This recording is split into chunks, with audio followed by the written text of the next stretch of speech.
Hello and welcome to Balancing the Spectrum. Thank you. Thank you. I'm glad to have you here. So, today we will be talking about fear, anxiety, and phobias. Now, don't get uncomfortable. I know that these topics, these types of conversations, are still stigmatized. Not as much as they used to be, but they are stigmatized. And that's what we're all about. Unstigmatizing topics that affect our everyday life. So, let's jump into it. We're going to start off with the medical definitions of phobia and anxiety. The medical definition for a phobia is an irrational fear of something. They make it sound so simple, so basic, but it's much more than just that. The definition of anxiety is feeling of apprehension, being in danger, or uneasiness. And I personally do not agree with those definitions. They don't make sense to me. They just don't make sense to me. Just a quick disclaimer. I am not a doctor by any means. All I talk about is based on research, experience, observation, and people that I have talked to that experience these things as well. So, when it comes to medical phobias,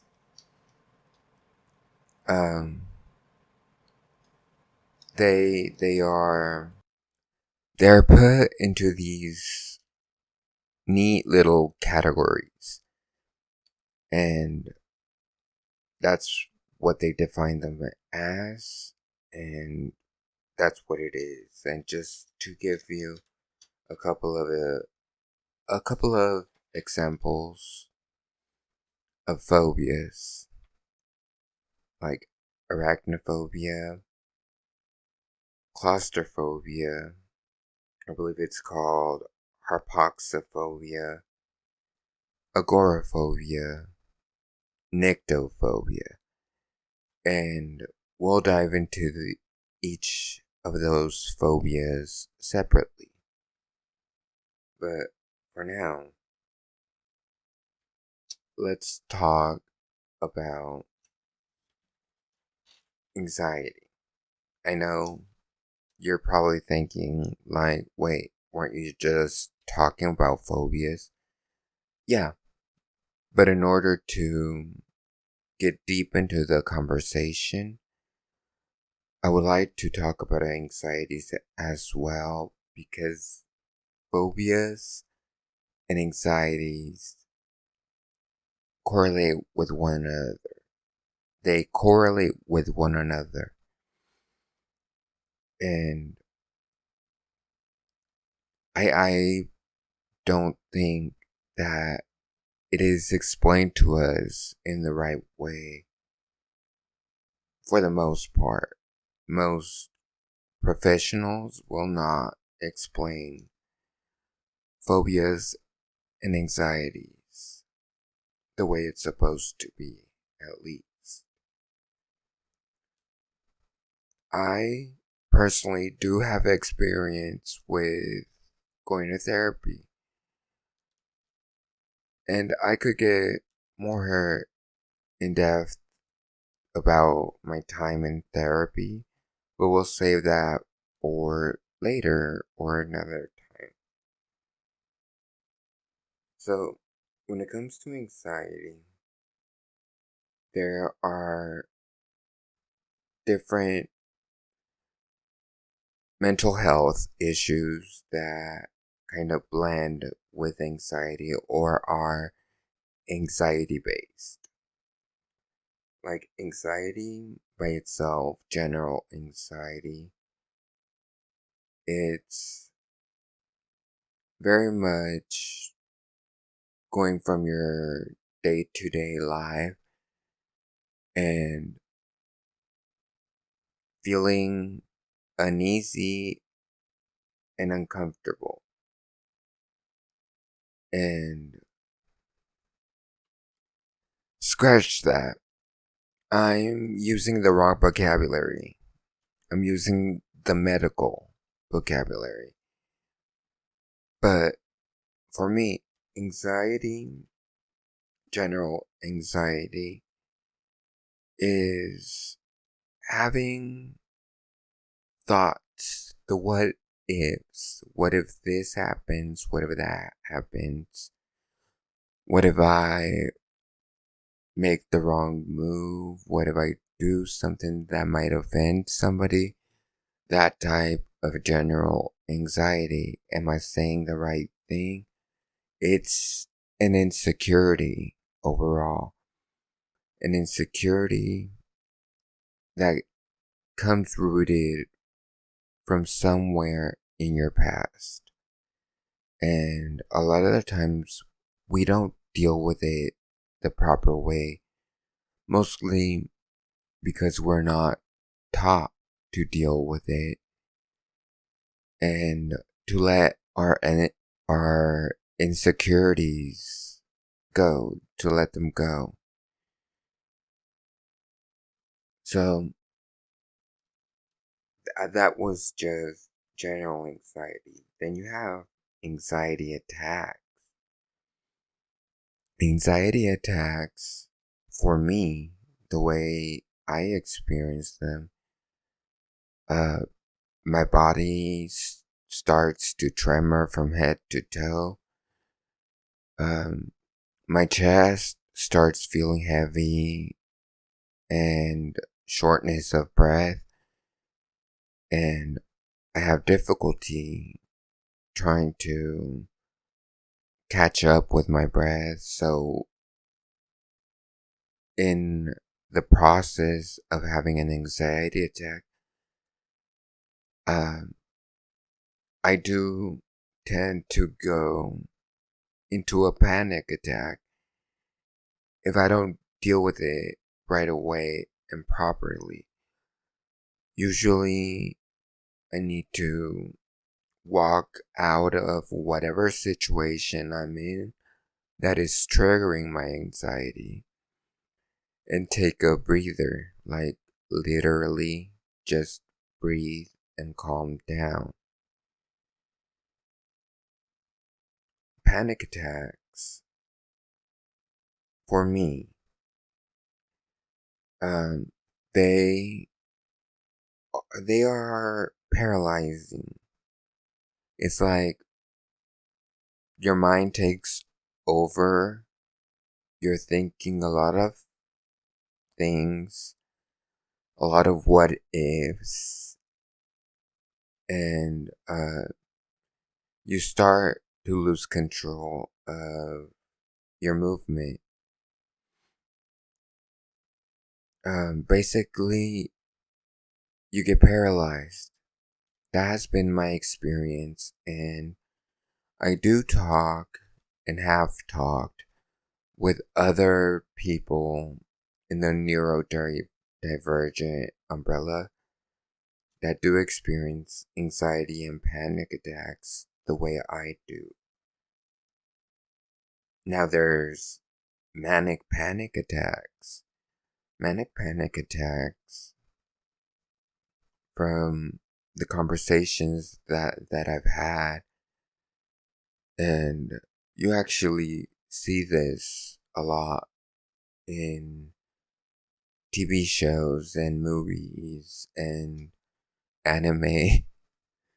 Uh, in anime, they kind of make it the joke of the scene. Um, but in real life, a manic panic attack is quite serious, and different people react differently when it comes to everything that I'm talking about: anxiety attacks, panic attacks, manic panic attacks, OCD, BPD, etc. Um, Going back to manic panic attacks, some people, some people will um, grab things, throw them. They will be destructive.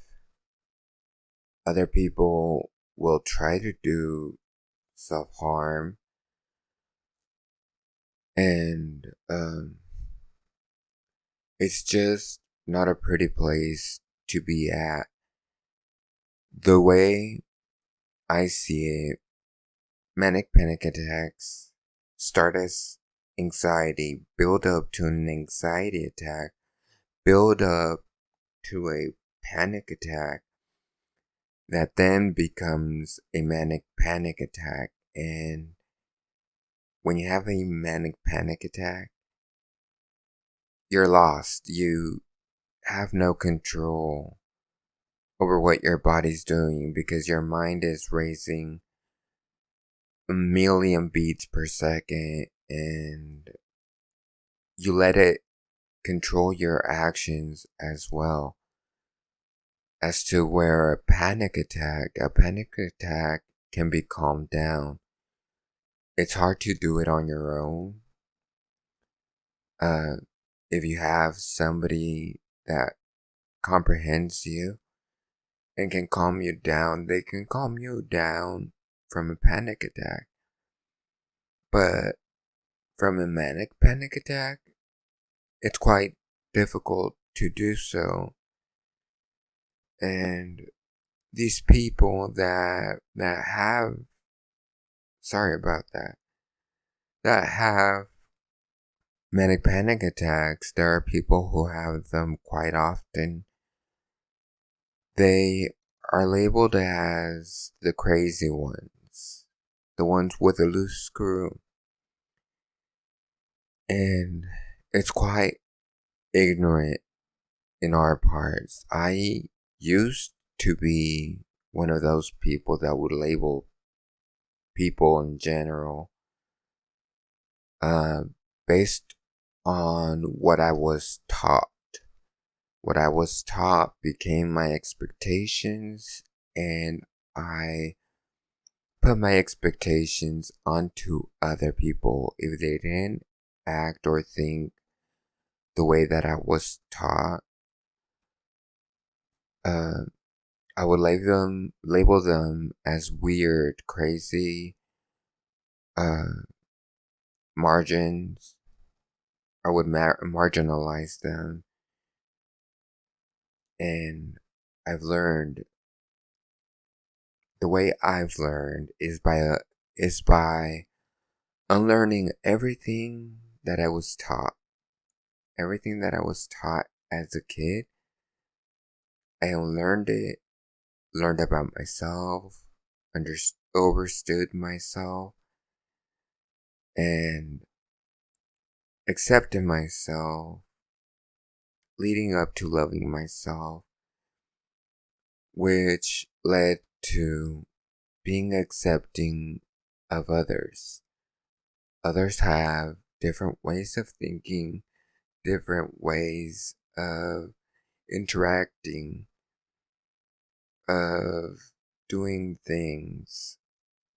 It's just about acceptance. Everybody has something different. That's why we're all unique. So, now that we've talked about a little bit about anxiety and how it builds up to panic attacks, how it builds up to panic attacks, It doesn't always, but in some cases, it does.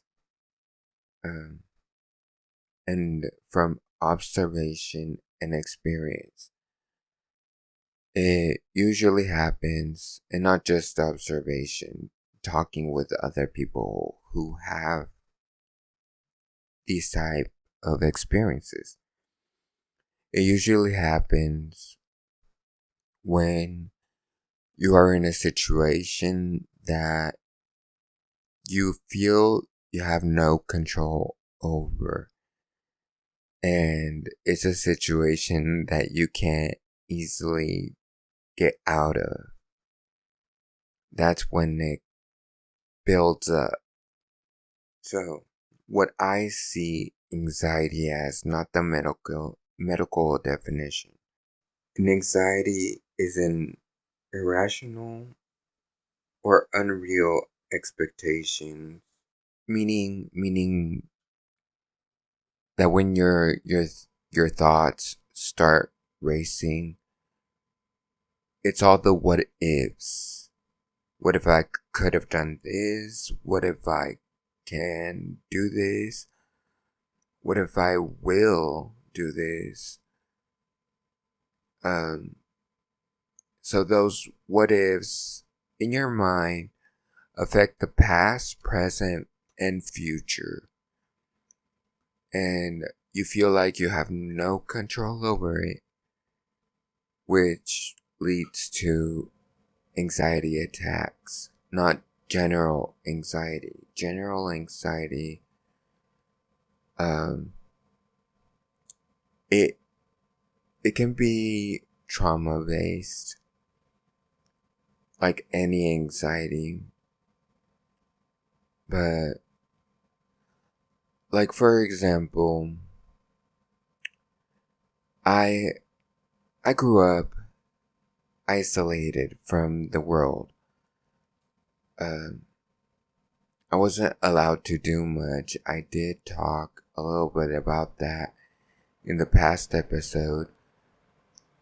Uh, the friends that I had, most of them were chosen for me, and they were temporary friends for the most part. At school, I was ostracized. I was bullied, and a lot of people go through bullying. It's sad, but bullying comes from trauma as well, or what you learn at home.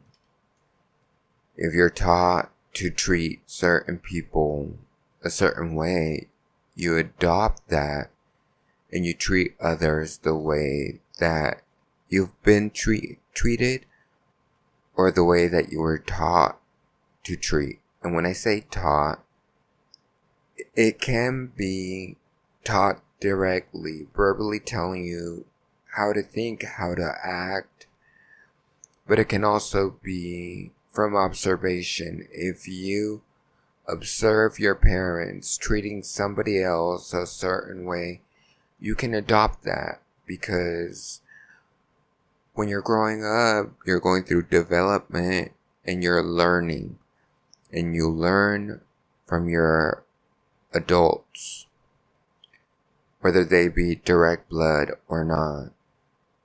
You look at your surroundings, see if you could find an example, and you adopt it. And, yeah. So anxiety, irrational, the what ifs. It is trauma and fear based. Oh, I didn't even talk about fear. So, the definition of fear is being weary or afraid of something. And fear can be conquered quite easily. But anxiety or phobias that are based in fear, which all of them are, it's quite difficult to actually do that on your own without having the knowledge of how to. So, if you're a teenager or an adult, you you experience anxiety in whatever form it comes in. A lot of the times when we don't know what we're supposed to do, it can create a trauma bond. What I mean by a trauma bond is you attach to people. They could be friends, strangers, family, that you bond with them or you feel like safe, and it's a false perception of being safe. You feel safe around them because what you experience with those people feels normal to you because that's what you grew up with. And I'm talking about being mistreated, being marginalized. I use that word a lot today. Being scolded or manipulated because you grew up being manipulated without knowing you were manipulated, so it feels normal. And that's a trauma bond. So what you experience early on in your childhood becomes your normal. When you go into your teenage years and adulthood, you look for that normalcy that you experienced as a kid. And it is up to us to identify what those things are. It's different for everybody. It's different for everybody. And when you identify these things, you can create boundaries. Boundaries are the most crucial thing that you could do for yourself. A lot of people will see boundaries as selfishness, and they will try to make you feel guilty for creating boundaries. I know I've had people in my life that make me feel guilty or have made me feel guilty for setting boundaries. And I've learned that it's okay to say no. No is a powerful word. Use it. Use it to your benefit. And when I say to your benefit, I do mean in a healthy manner, what feels healthy for you. If somebody wants you to act a certain way, do something, or just in general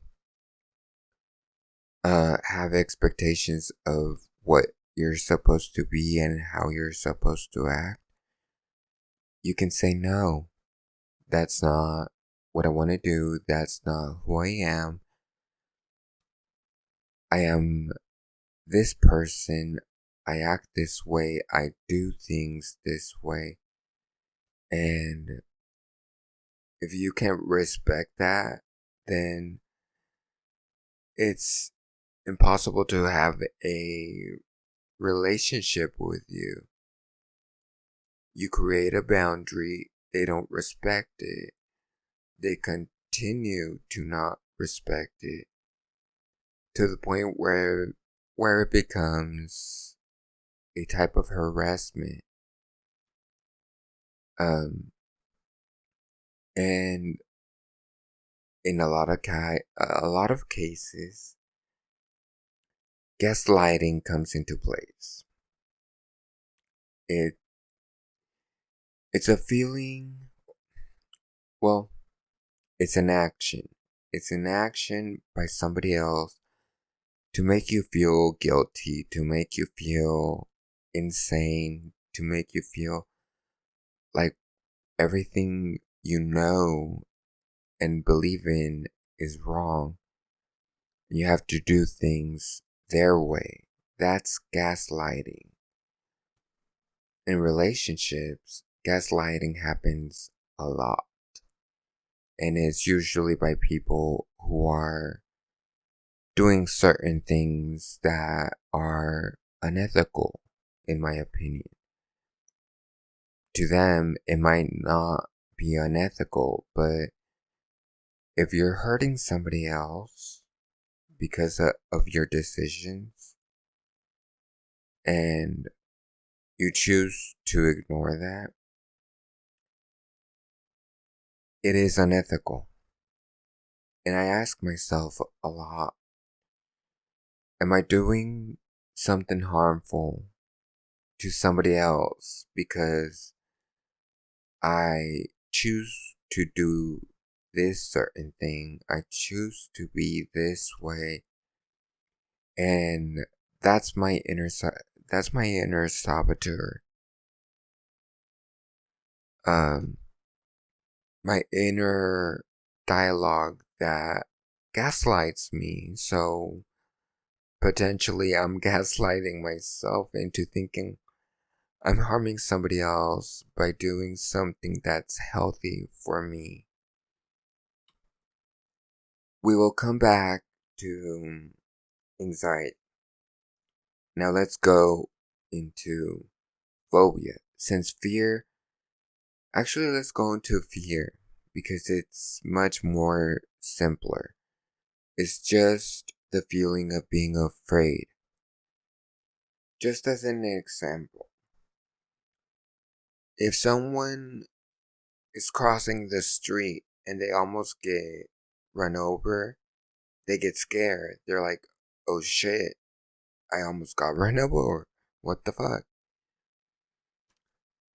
And they continue about their day like it's just an instantaneous thing or an instantaneous feeling that, oh shit, it almost happened. Another example and question at the same time is, why do people enjoy watching scary movies? In my opinion, because I do love horror, people like to feel a thrill. For me, horror movies do not scare me. Um, it's just the suspense. I like the suspense. But there are people who can't see scary movies because they don't like the feeling of being being in a state of suspense. When you're in a state of suspense, it's the not knowing what could happen. And that's what fear, in my perspective, is. Fear of something that could happen. Like going back to the car example, getting run over. It could have happened, but you go about your day. For someone who doesn't like scary movies and watches one, they'll be scared for a little bit, but then they'll go about their day normally. Fear comes and goes unless fear has been indoctrinated into your being, your mentality. And that is called fear mongering. Fear mongering happens a lot and happens every day. It happens in the news. It happens in religion.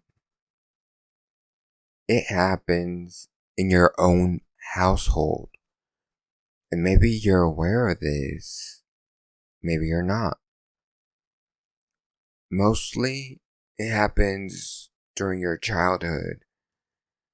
Uh, Parents use fear tactics to make their kids listen to them, to behave. And that fear mongering can become a lot when it is used in extreme measures. And I'll go deeper into that. Uh, People who scold their kids often make them feel like they're wrong, even though they're right. Kids are very opinionated and they tell the truth. If that kid tells the truth and the parent does not like the kid telling the truth, whatever the truth may be, that parent will scold them, make them feel guilty for telling the truth, and they will more than likely tell them something goofy like the witch is gonna get you, or someone's gonna come for you if you continue this behavior, whatever the behavior is. In this context, I'm talking about saying the truth. And in more extreme situations, parents will hit, not only scold, they will hit them. And it will become a pattern to the point where the kid knows if they're going to tell the truth, there are going to be repercussions, negative repercussions. So the kid, in their mind, will say, I can't say this because I'm gonna get hit. And that fear mongering goes into their teenage years, and if not resolved, it goes into their adulthood. And a lot of the times, it doesn't go resolved. So, this is where people with mental issues, and I hate that word, I know I've been using it, but I hate it. Um, and more so, I hate the word uh, mental disorders, which was used a lot. Now it's being replaced by mental health issues. So there's no perfect word, there never will be. But the kid grows up into adulthood and carries that baggage, if not resolved. And this is where mental health comes into play. It could come in form of anxiety, panic attacks, phobias, um, OCD, BPD, bipolar disorder, or not bipolar disorder, borderline personality disorder. Um, but bipolar disorder as well. I could go on and on about what type of mental health issues exist, but I'm not gonna go into it profoundly. So, I could also talk about the percentages of people in general who are affected by um, any type of mental health issue. But I won't, because I look at the numbers and they don't make sense to me. If those numbers are out there, it's only cases that have been reported, usually by a professional doctor. They report what their patient feels, what they're experiencing, what type of mental health issues they struggle with, and they don't count the people who don't seek help. They don't seek help, and that's a larger number. So that's why I won't go into percentages. And it varies. Like, there's a generalized percentage that I don't feel is correct. And then they create subdivisions by race, religion, orientation, gender. And what I mean by that is they subdivide these communities into, who has the most mental health issues.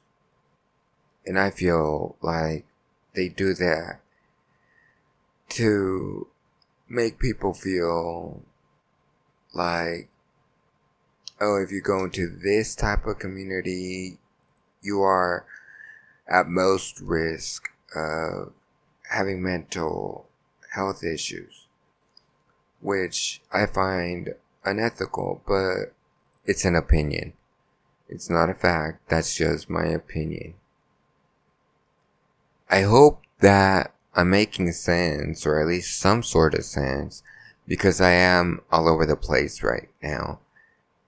And, well, that's how my brain functions, and that's how my words come out. So it becomes very scattered. And if I lost you,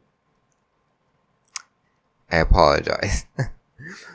Like, I try to stick to one topic, but I go on and on because there's so many thoughts coming in, and I kind of put the main topic that I was talking about in the back of my mind. It's still there. I still know what I was going to talk about, but it becomes overflowed by other topics. In this case, it was fear-mongering. So, when it comes to phobias, so what I see as a phobia is extreme and dangerous anxiety.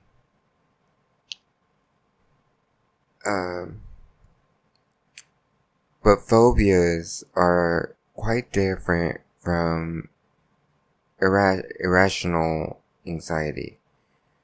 Anxiety. Anxiety is irrational in all of the what ifs.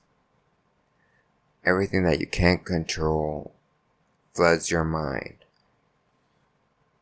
But with a phobia, it's based on real situations, or situations that did happen, and you never resolved that phobia. You never resolved that anxiety to the point that it became a phobia. A phobia, again, it's an extreme anxiety, and it can be dangerous.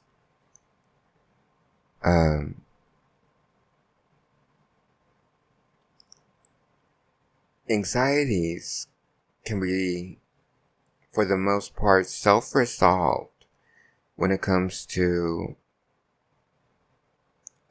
anxieties that don't go to an extreme mental state. But a phobia is quite constant.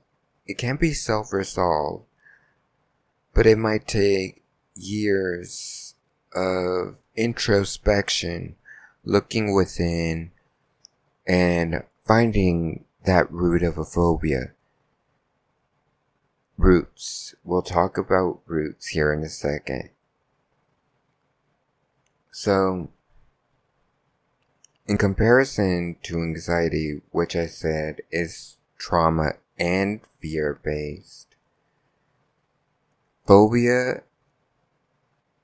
can come from trauma, but it's mostly fear-based. And there is, at least from what I've observed and what I've researched myself, phobia does not create a trauma bond like anxiety does. Anxiety can't create a trauma bond.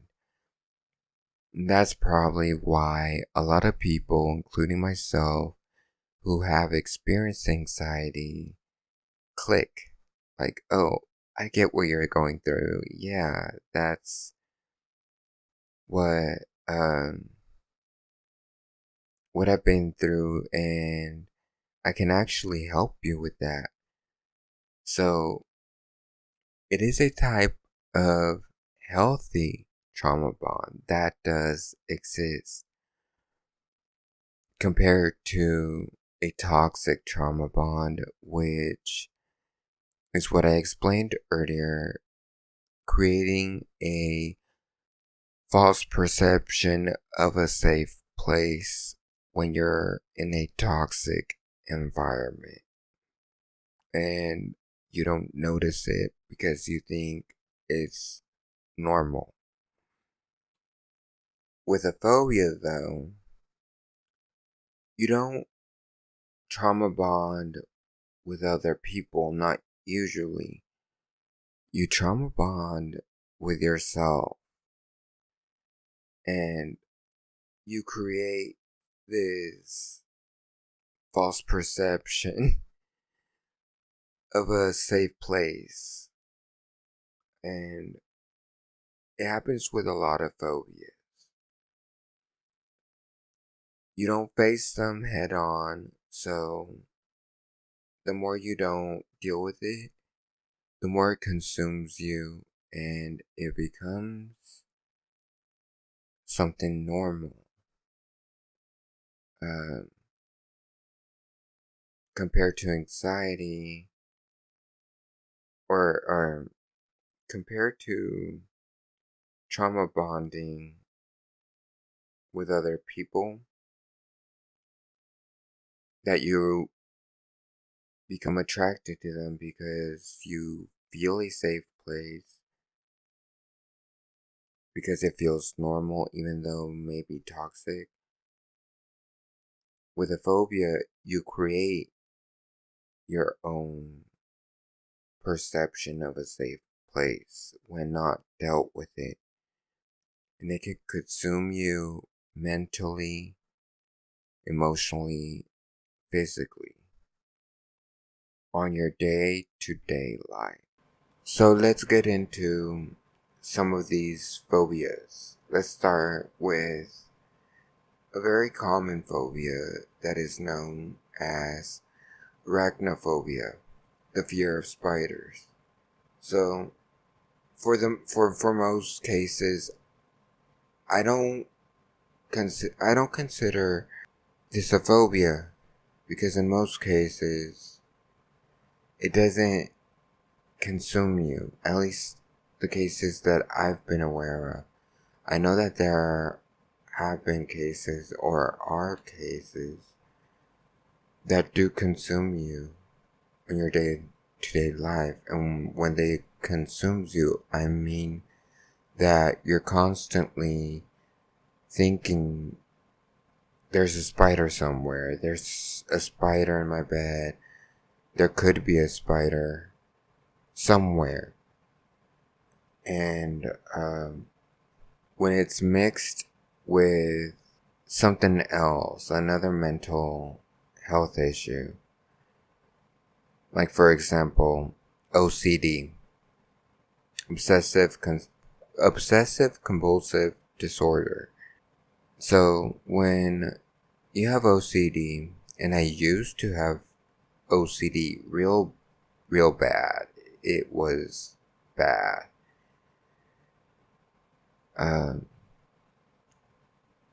In most cases, people with OCD need to have everything organized, neat, clean, and if it becomes unorganized, even just a little bit, you feel bothered by it, and you feel the impulse to clean. Let's say I drip ketchup on the table, and for some reason I didn't notice I dripped ketchup. I walked into the dining area, and I see the ketchup on the table,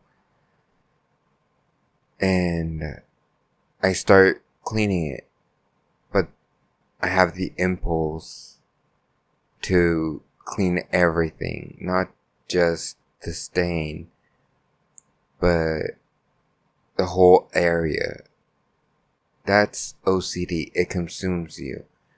So when arachnophobia is mixed with OCD, from the research that I've read and from observation in general, people are constantly cleaning because they believe that if they don't clean, spiders will come into the space. And if they do clean constantly, you're going to be free of spiders. But in reality, there's a spider somewhere, always. And statistically speaking, you're always, I believe it was 6 feet away from a spider at all times. I don't know how true that is, but that's the statistic. So most people who say are arachnophobic, it really is an anxiety. You encounter a spider and anxiety takes over. Like, you might be thinking, I don't have arachnophobia, so I can't speak from experience, but I know people that do have arachnophobia, and they get the creeps. Like, they feel like it's climbing on them, even though it's not. They feel like it's somewhere in their body, and that's an anxiety. Like, your brain is thinking, what if it already climbed? What if it has companions and they're climbing on you? And when you enter that anxiety of there might be a spider, or, well, there is a spider, but it might do something to me. When you enter that mentality, you enter fight or flight mode. And that's anxiety, fight or flight. So you could choose to walk away, run away, um, throw something at it. Every person reacts differently. And if you run away, you feel at ease. Like, okay, I'm not in the same room as the spider. I'm safe. If you throw something at it and miss, you might uh, grab a shoe, grab something, and your instinct is telling you to squish it. You do that, you're like, okay, uh, no more spiders. So you enter fight or flight, and with either response, with either instinct, you feel at peace. That's anxiety. The phobia is what I explained. It consumes you. You become kind of obsessed into not having any spiders. Some people will go as far as uh, using poison, spray it all over the place, and they believe that by doing that, there won't be any spiders. That's what keeps them calm, but it becomes a habit, and that's the only thing that can keep you calm. And you're creating a, what would be the word, codependence on your habit of spraying, cleaning, whatever it is you do. You create a codependence, and without it, you don't feel safe, you don't feel good, you feel uncomfortable at all times. Um, some people will grab their bed sheets, shake them, clean them, wash them, before they even get into their bed. So they're doing something constantly that takes over a certain amount of time in their life, and it's a constant interruption of their life. So I wanted to start out with arachnophobia because it's the most commonly known, and um, I wanted to explain the confusion between the phobia that consumes you and the anxiety that makes you enter fight or flight mode. So, other phobias, for example, agoraphobia. People with agoraphobia tend to be antisocial. Either they won't leave their room or they won't leave their home. Uh, they avoid enclosed spaces, crowds, and they avoid open spaces as well.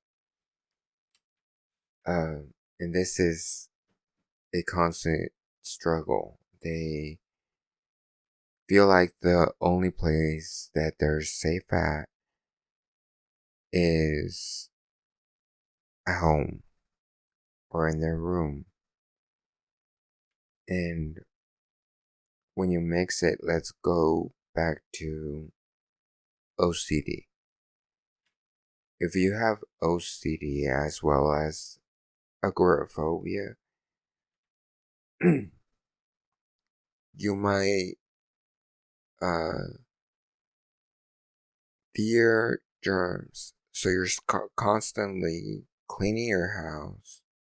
You won't leave your house because you might be afraid of getting sick, encountering people uh, who might have germs and having those germs spread onto you. Um, some people go as far as ordering food delivered to their home, but they will give specific instructions to the deliverer, like wear gloves and don't to the cooks, don't touch my food without gloves, which the food industry should always use gloves. But my point is that if you're agoraphobic and the OCD, you give specific instructions so that you could have a sense of safetyness. Um, leave the food in my door, just knock and go away. Like when COVID happened, that made people weary about where their food had been, who had touched it. So people took extreme measures. Let's go into claustrophobia because agoraphobia can be connected to claustrophobia. Claustrophobia. Since agoraphobic people might avoid enclosed spaces or crowds, people with claustrophobia um, tend to avoid enclosed spaces, crowds, and this I don't consider an actual phobia, at least to my knowledge.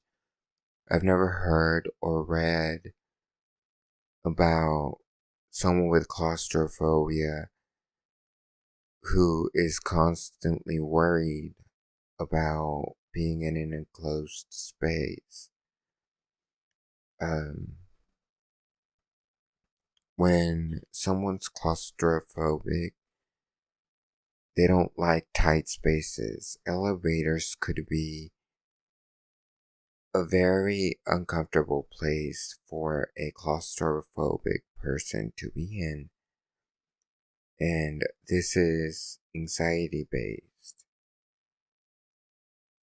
Um, so when a claustrophobic person enters an enclosed space, their mind goes into the what if.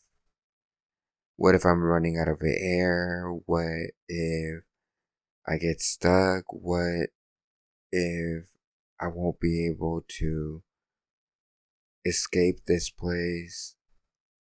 They enter an anxiety, and if not managed properly, it goes into an anxiety attack or a panic attack, sometimes manic panic attack. So that's why I say it's more anxiety based than a phobia. Now let's talk about roots.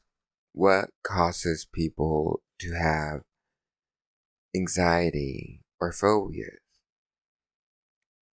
For let's stick to claustrophobia.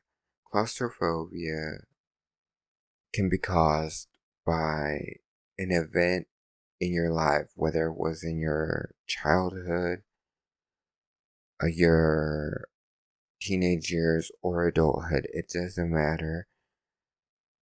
Uh, that's where it comes from. just as an example, um, if a kid is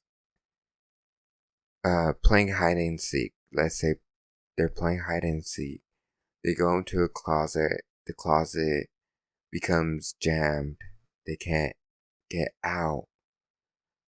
That could affect the child's life.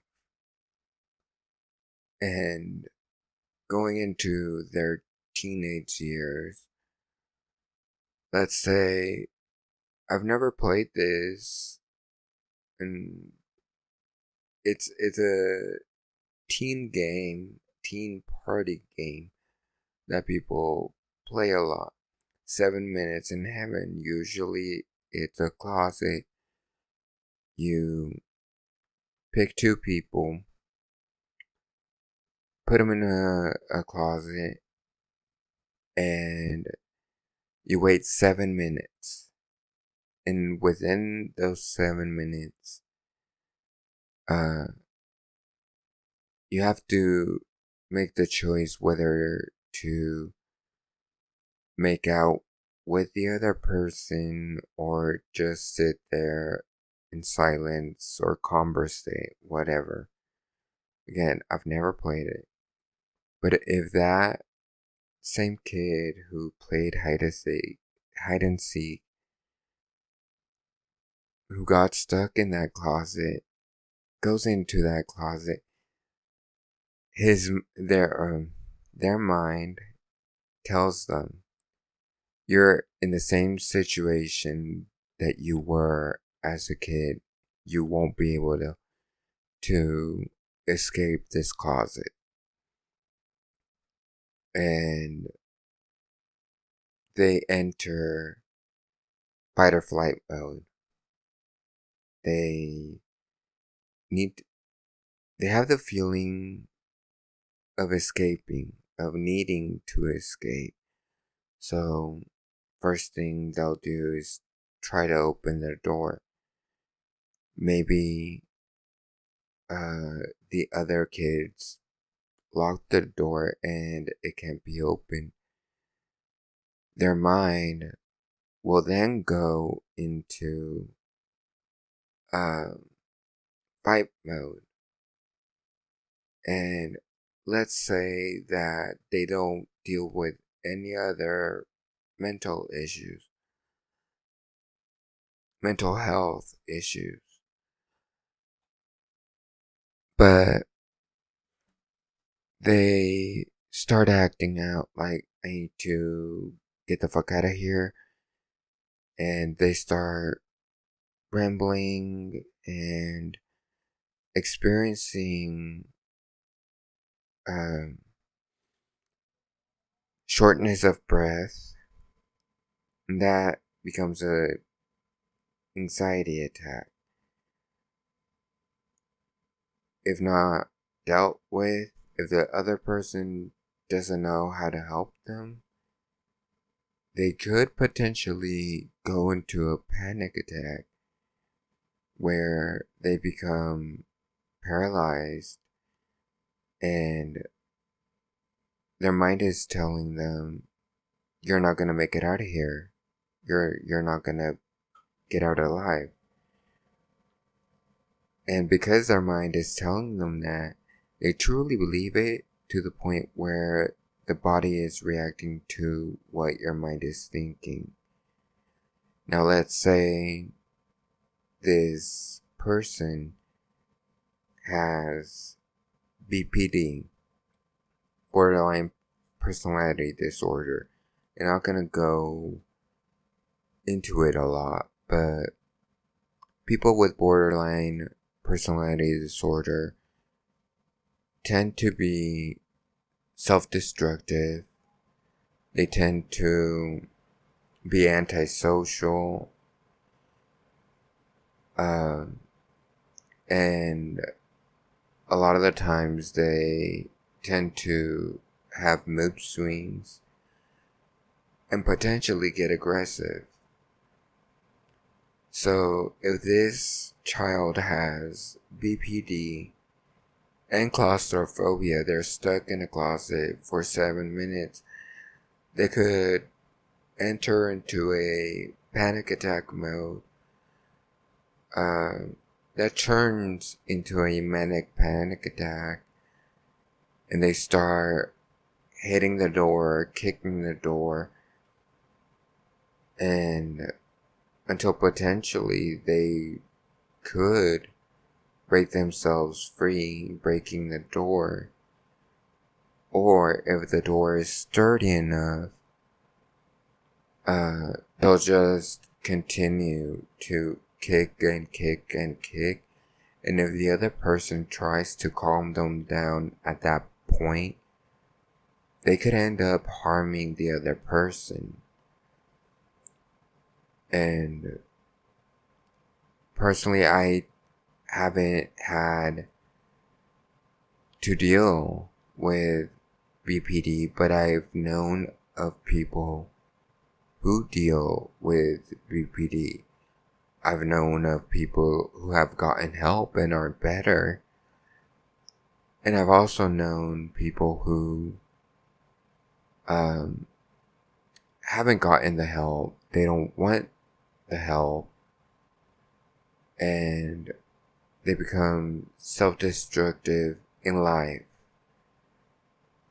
A lot of the times, people with BPD who create friendships or relationships,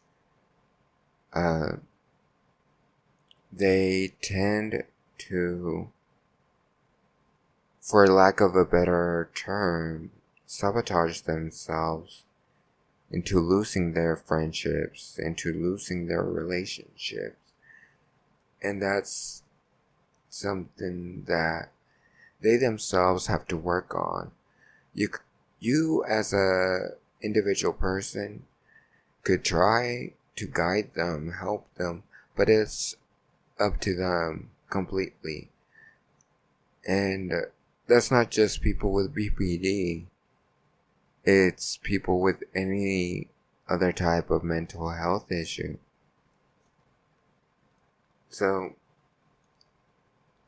for the last phobia, I wanted to talk about trypophobia real quick before going into hypoxophobia. Trypophobia is the fear of,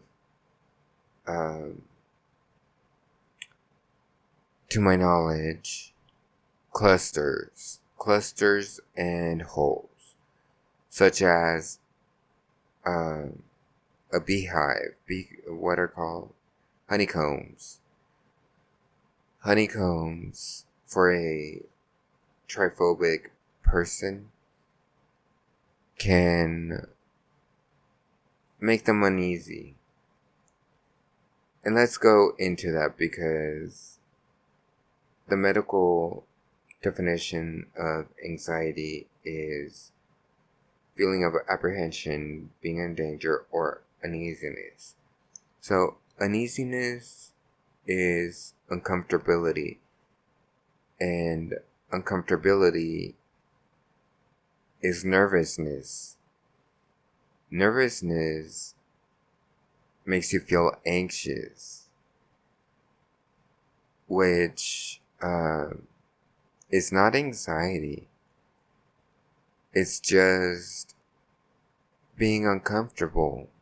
They make you feel weird.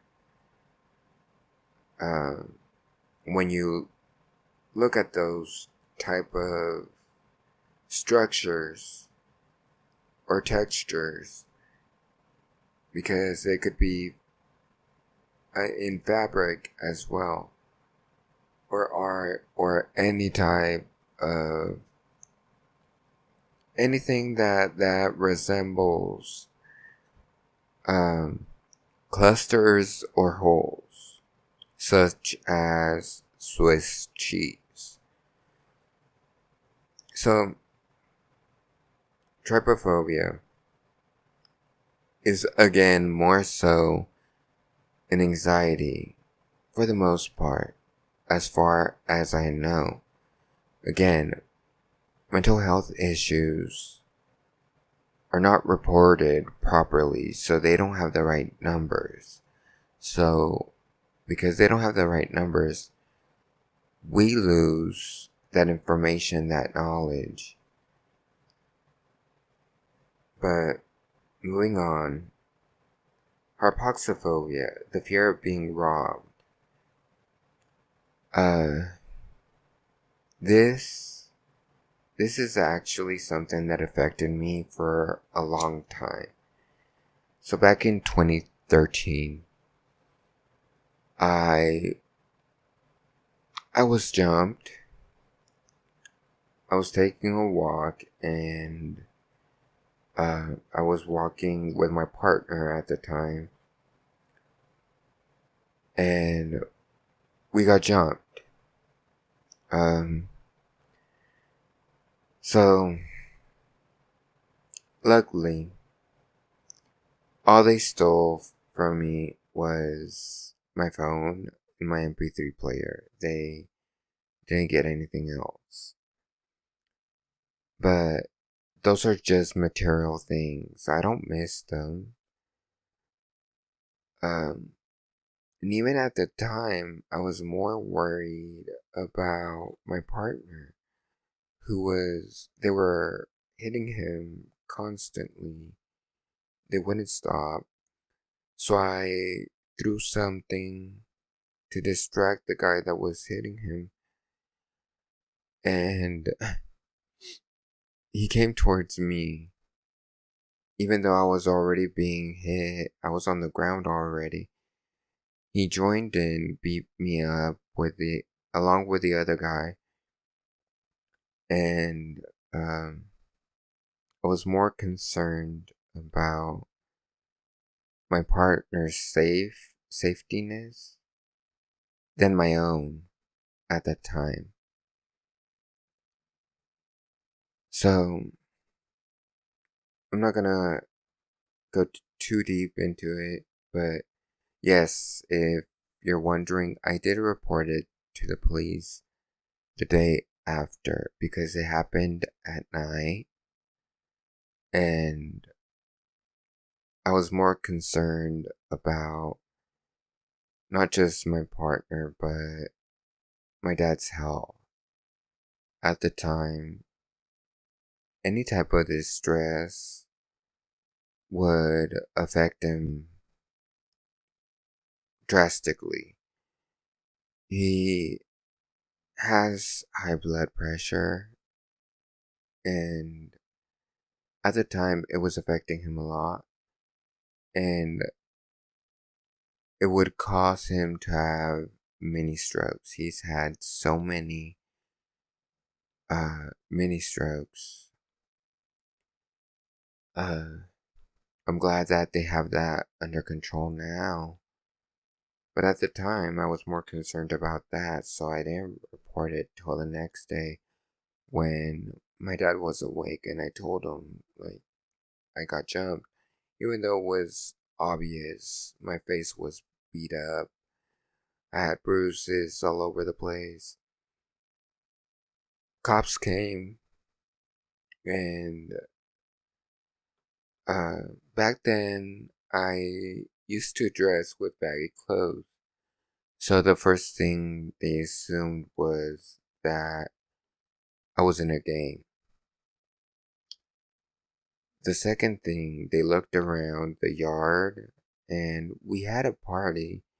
We cleaned most of it, but left the tables out, and there were some soda cans on the ground or cups. Um, and they said, looks like you had a party. And yeah, I told them that was yesterday, and um, we still need to finish cleaning up.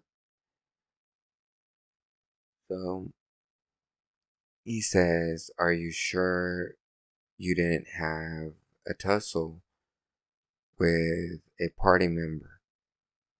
And me and my partner look at each other. We both say no, no, we got jumped. We gave them the description of the people, even though it was dark. What we could make out, we gave it to him. So the both cops were feeling uneasy because I disclosed to them that we were taking a walk as partners, as a couple, and um, they said that maybe me and my ex had a fight and wanted it to pin it on somebody else.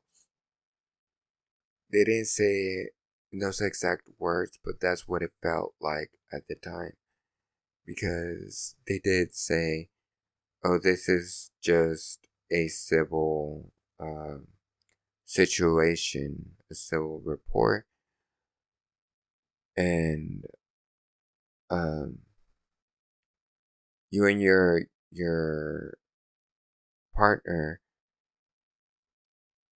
could have fought each other. You don't have any proof that you were robbed and that you were jumped by somebody else. So that's what they wrote in the report, and unfortunately, ever since then, I apologize. I said I wasn't gonna go deep into it, but I did. And but ever since then, I no longer took walks. I used to love going on walks, whether it be day or night, and um, just enjoy the scenery, watching my surroundings, everything. I'm an observer. I love observing. So for a long time, up till last year, I had trouble even just going around the corner to the corner store. I could not do it. Now I'm able to do it. I experienced something last year that made me reevaluate all of that. And I told myself, you can't hold yourself back forever. You have to move forward. And if I want to now, I can go on walks. Uh, but with my seizures progressing in a negative manner, there's that. So if I take a walk, I would like to take a walk with somebody. Uh, and this isn't because I got mugged. It's because of my seizures, and that's a different, or a separate, not different, a separate topic. But yeah, hypoxophobia, fear of being robbed, this can affect you um, in your daily life. So yeah, it is a phobia. But let's say you go into a rough part of town, a rough part of your city, and you're like, oh shit, I'm in a bad part of town and something might happen. That itself is just an anxiety because you could force yourself a generalized anxiety. You can talk yourself into just go through with it and nothing will happen. Tell yourself that and you will continue. But if you've experienced something like being mugged in the past, it might have a negative effect on you, such as what I explained, like avoiding those type of places, or even avoiding going out indefinitely. So, all in all, just to summarize, the the medical definition of phobia is irrational fear of something, but I say phobia is a rational fear of something because you can face those situations such as arachnophobia. It's real, like spiders exist. Uh, Fear of being robbed, hypoxophobia. If I have to say that one more time, I swear. So, fear of being robbed, it's rational because it happens in real life, and maybe you experienced it or know somebody who experienced it, and that becomes a phobia, not the anxiety part of it. The anxiety, however, I define it as an irrational fear of something because you enter the mentality of the what ifs, the uncontrollable. Um, you could go to the store and have the anxiety of what if I get robbed? What if someone steals my wallet, my purse, whatever it may be? That's irrational because it has not happened. Yes, it's a real possibility, but it hasn't happened. So if your mind gets stuck in the what if, um, you enter that anxiety and you might look around at people just being over alert to the point where you might forget what you're actually there for at the store. Um, Maybe it makes sense, maybe it doesn't, but it all comes down to the root. Why do you feel that anxiety? Why do you feel that phobia? Usually it comes from trauma. Um, and more so than not, childhood trauma. So if you experience negative situations as a kid, you carry them on thinking it's normal, and even thinking that your anxiety is normal. So you carry that on. And childhood trauma is a whole thing that we can talk about in another episode. But yeah, you carry it with you, and those what ifs feel real to you, but they're not. Because of something that happened to you in your past, what if it happens again? What if it happens today? What if I'm saying the wrong thing? What if I'm doing the wrong thing? And it all comes from fear mongering. Uh, Fear mongering creates insecurities. And that's what anxiety is rooted from insecurities and fear. Insecurities come from fear. So it's fear. Just fear. Fear of something. As for phobia, the root is very much similar. Um, but it earlier I said that it can come from trauma, um, or not, but it's fear based. Yeah, I think we got that point across. Fear based. That's where anxiety and phobias come from. Fear itself is simple. Like, I could drop a glass, and while it's falling, I fear that it's going to shatter. It falls, doesn't shatter. Or maybe it does. What do?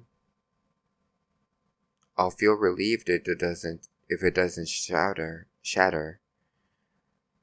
Um, but if it does, I'll grab the broom and I'll start sweeping up the pieces.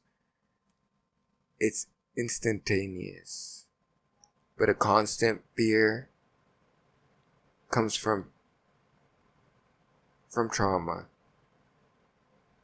And trauma comes from fear. So they go hand to hand.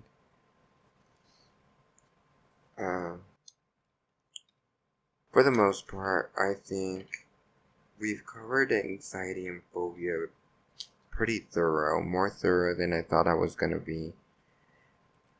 I hope I made sense to you and that you can find some type of answers of what it is that you experience, or not answers, but an overstanding of why it is that you feel that way. Why is it that you feel anxiety or a phobia? In order to get through that anxiety, you have to do introspection, look within, ask yourself, why do I feel this? Where is this rooted from? It can be from family, friends, certain situations that happen to you, as I've said previously. And you have to find a way, and it sounds easier said than done, but it is quite simple. You let go. You let go of those insecurities. You let go of that fear and that trauma. That trauma does not define you. That trauma only makes you grow as a person. You learn about yourself. You learn why it happened. You learn why you felt that way. And you learn to control those insecurities and fears. A lot of the time, when it comes from social trauma, when I say social trauma, I mean trauma affected by friends, family, or people that you've encountered that you might have felt a connection to.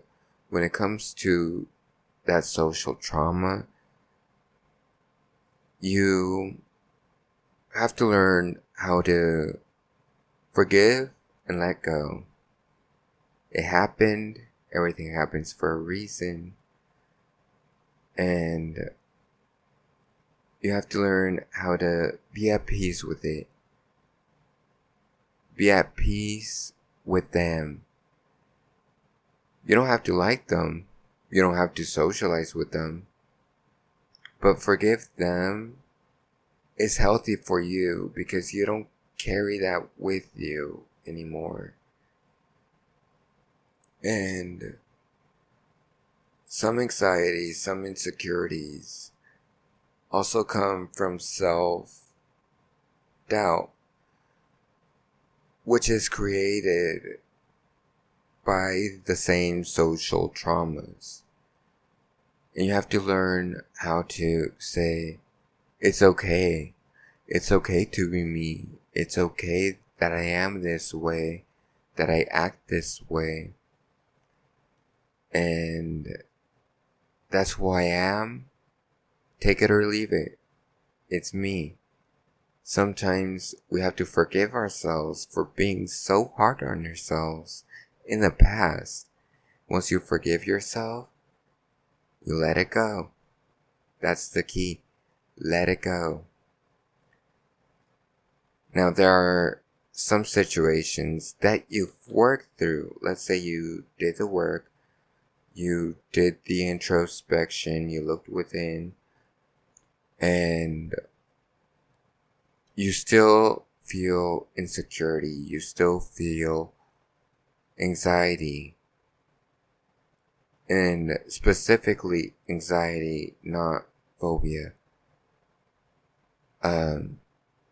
If you still feel this way and you've done the work, you know you've forgiven yourself, you know you've let it go, you've forgiven others, whatever the situation may be, you've done it. And when I say forgive others, it doesn't have to be verbally. You don't have to tell them. You just do it within yourself. Like, yeah, I forgive that person. Done. Um, but if you are still feeling this anxiety that is rooted to the same situation that you already worked through, that means that in your present, you are currently reliving those situations. So your brain is telling you you are in an environment that is making your body think that you are in your past. So if you don't remove yourself from that present situation, even though you've done the work, you will still have anxiety. You will still have all these issues that you've worked through. But if you don't remove yourself, if you don't go cut ties with the people that are making you feel this way, know your triggers.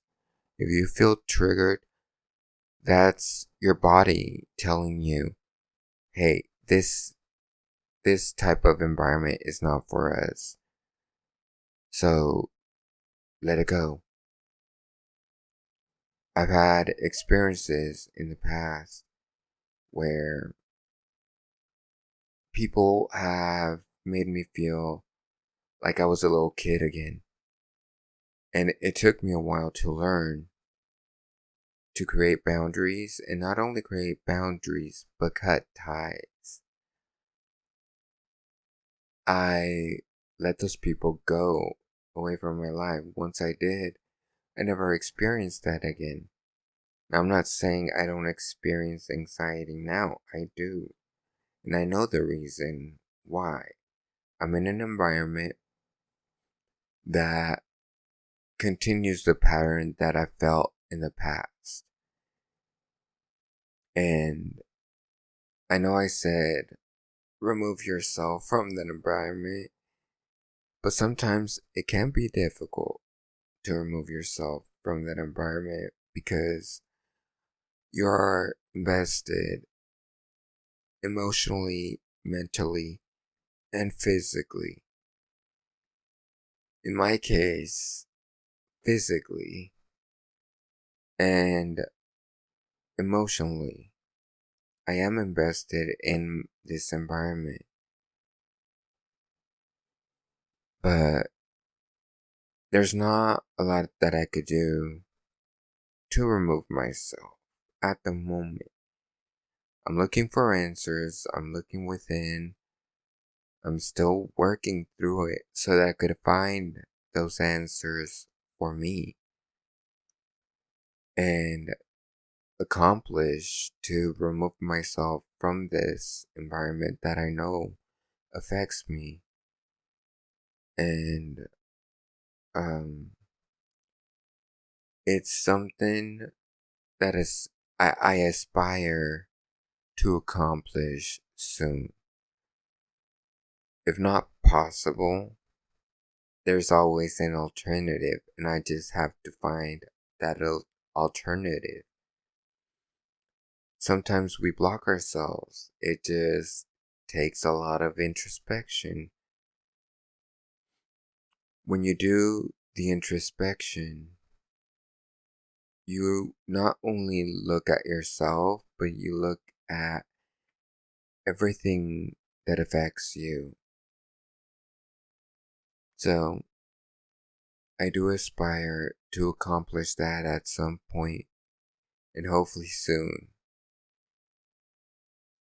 But thank you for listening, and we we will continue this journey, and I hope that you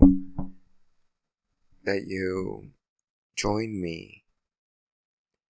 And again, if you have questions, if you have comments, if you have opinions, or you want advice, um, my email and my Instagram are in the about section, the bio section, and you could contact me through Instagram, email. My email is imbalancingthespectrum.podcast@gmail.com, and my Instagram is imbalancingthespectrum.pod. So, yeah, if you like what you hear, if you like listening to me talk about these things and the topics that people stigmatize so much, and gives you a sense of relativity and a feeling of unstigmatization, sorry, and that's great. I would love that for you, because you don't have to feel guilty for the way that you are, or the way that you think, or the way that you feel. You are you. You were meant to be the way that you are. A lot of the times we have to unlearn things to be who we are. And yes, thank you for joining me. Until next time, I will see you again, and we'll talk some more about emotional damage. I forget that I have a soundboard, and I'll use it more in the future. Right now, we're just enjoying the conversation. So, I'll end it here. Alright, everybody, take care. Thank you for tuning in.